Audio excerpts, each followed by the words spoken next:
politique reste une question. Qui va garder les 3 millions d'euros restants de sa campagne? Une somme qui aujourd'hui est détenue par le micro-parti de l'ex-candidat Force républicaine. Un trésor de guerre que les Républicains, justement, aimeraient bien récupérer. Loïc Besson.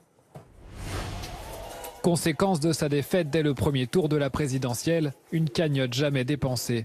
3,3 millions d'euros au total, bloqués sur le compte du micro-parti de François Fillon, Force républicaine. Il y a une partie de cet argent qui correspond à des factures payées par les Républicains, donc c'est assez logique que les Républicains soient remboursés.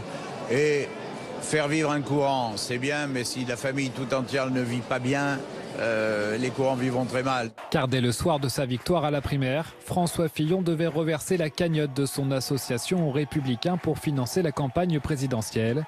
Aujourd'hui, le parti s'en servirait volontiers pour les législatives. Cet argent avait été donné autant à François Fillon qu'au candidat des Républicains à l'élection présidentielle. Vous avez d'ailleurs dénoncé dès le mois de février le fait que Force républicaine faisait appel aux dons à partir du QG et dans le cadre de la campagne de François Fillon.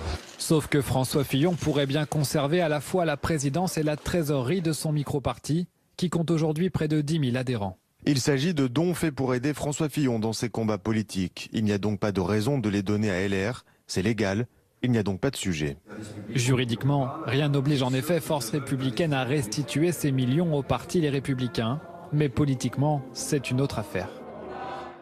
Et c'est François Baroin, justement le chef de file du parti Les Républicains pour les législatives, qui sera l'invité d'Apolline de Malherbe dans BFM Politique à midi. Vous le voyez, à 13h, ce sera Malek Bouti, député PS de l'Essonne, et Julien Drey, conseiller régional PS d'Île-de-France, de 19h à 20h. La suite de la visite de